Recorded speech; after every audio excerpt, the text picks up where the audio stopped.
Hey, Alex Terry here. Thank you for tuning into my podcast. We are here to discuss all about leadership, thinking, and behaviors. We are here to talk about how to transit from control command leadership to more inspiring leadership with high influence and trust.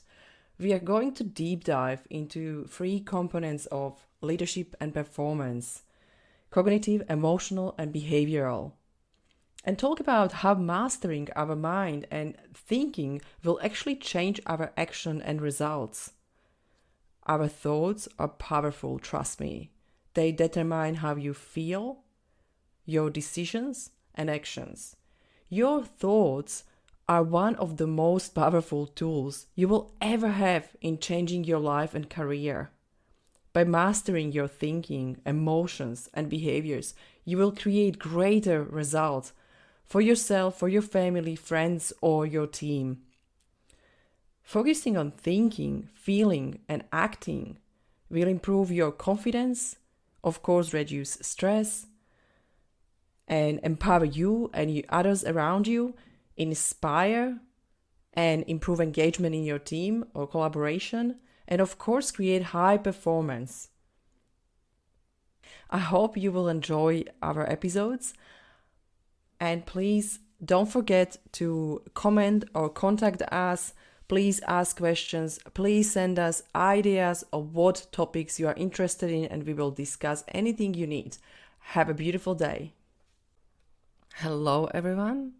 Hope you're having an amazing day or start of your day, and you're going to enjoy your week. Would love to come back to you here with a few questions and a few thoughts about leadership, and maybe first ask you, what is your leadership philosophy? What do you believe about leadership, and why is that important? Would you agree that leadership is influence? And if yes, when we talk about influence, we are influencing people every day. How powerful is that? We are influencing people around us. We are influencing our family, our kids, our parents, our community. We are influencing our colleagues or maybe our clients, customers, our suppliers. We are influencing people every day.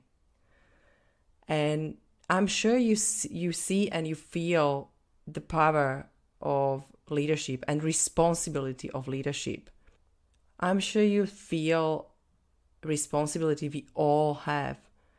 And I would like to use this space to say a few words. You don't need to be a leader in position. You don't need to lead the team yet. Maybe you are preparing yourself. Maybe you are going to become leader. Or maybe you are a leader, or maybe you actually stop leading your team and you move to your new business, or maybe you just change the career. Whatever it is, whatever you do, important is how we are being every day. Are we showing up every day as a leader? What is our behavior and emotional state? How we support others? Are we here for other people? Are we creating that beautiful culture of giving? Are we creating a beautiful culture of listening, caring, or making other people feel they belong, they are heard and seen and understood? I'm sure you feel the power we actually all have. Today, you can maybe just pick up the phone and call someone and make someone happier, or connect with someone and ask them how they are. Those small things are gifts that you can give to other people. And I would like to use this as a reminder, because leadership is big, it's broad, it's a massive topic. We can talk about leadership from different perspectives and different angles. But today I would like you to see leadership from perspective of, am I a giver? How am I influencing people around me? How am I influencing my kids, my family, my community? What am I doing when nobody is seeing me? Nobody is watching? What are my thoughts every day? What am I thinking about most of the time? Am I acting or not acting on the thoughts or ideas that I have? And I would like to give you a little example from past few days. I realized when I first came to Perth, I was a lot alone, and it never happened in my life. I was always with people. I was always surrounded by friends, my family, by people that I really love. And when I came to Perth, I was alone, and I felt very lonely, even though I called my family, and we did all Zoom and Skypes and FaceTimes and all kind of platforms we used. I still felt a little bit disconnected, and I stayed in that space of disconnection and sadness for a long time, and realized that there was one thing as a leader I didn't do. I didn't take responsibility for how I feel. I didn't take responsibility for how I can change that.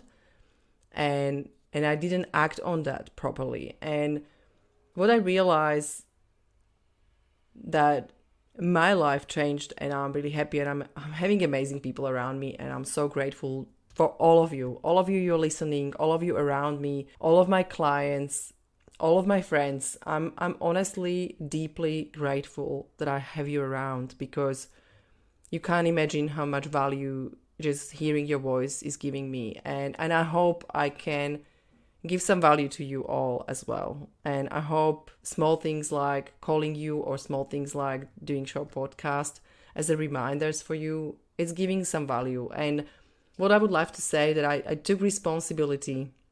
And when I felt lonely, I actually call people that I can have really deep, great conversations.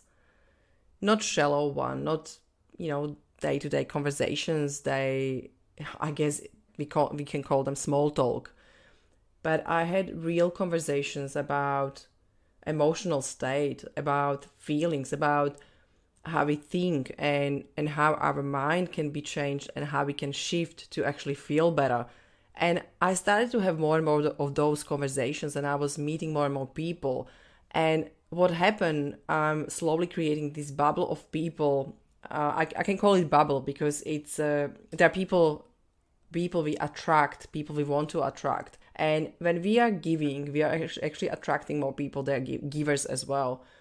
And I sometimes can't believe how generous people are, and how many we have them around. And that was the first point of change, that instead of blaming or feeling lonely and being alone, I took responsibility for that, and I took responsibility for how I feel, what I do, and what I'm thinking. And I was searching for what I love, and I ask questions every day. What would I love to feel today? What I would love to experience today? And my first answer always is connection. Connect with someone that I really love, and someone that I can have real deep conversation. And I act on that. That means, as a reminder for all of us leaders, if you can't find the time when you're going to work, or when you are with your family, or when you do any volunteering work, or when you are having free time during the weekend, ask yourself during the day or in the morning, what would be a great day? What would I love to experience? And what would I love to give? Start to change the questions you ask yourself, and start to contemplate on things like, how can I add value today? How can I add value to someone's life? And maybe who is the person that I can add value to? And maybe who is the person that really, really needs me, or really need to talk to me? Really think about that, ask those questions, and trust me, you will find amazing answers, and you will be surprised how quickly they can come to you. And as a leaders, we learn to ask different questions and new questions. That means don't ask only questions, what am I going to do today? What is my task list? Please go away from that. Really start to focus on what is more important, how we are being, how we are showing up, what are our standards, are we living aligned with our values, what are our beliefs, what are our limiting beliefs and dysfunctional beliefs, and how we can shift them to some functional beliefs, and how we are fulfilling and meeting our core needs, that we actually keep ourselves in balance and happy. Those are questions for you today, and I hope you will enjoy it, because when you ask yourself those questions, you can bring it into your team, and you can start to have different conversations on a different level, on environmental level with your team and in your business. What that will bring you, it will be bringing you more confidence. It will bring you more confidence. It will bring you higher self-esteem and also the team and collective self-esteem. It also bring you shifted conversations and shifted thinking. And when your collective thinking shift, you will create more innovations and ideas, and you will actually improve performance. These all, how we think and how we ask questions, have a massive impact on your performance and on your results. That means let's start to shift our thinking with asking different questions. Not questions about doing and a task list, but questions about how do I want to feel? How can I make someone else feel better? How can I being better? How can I show up better? How can I show up in my standards? And how can I maybe improve my standards? I'm looking forward to hearing from you. Please share your insights and share how your experience changed. Have a beautiful day.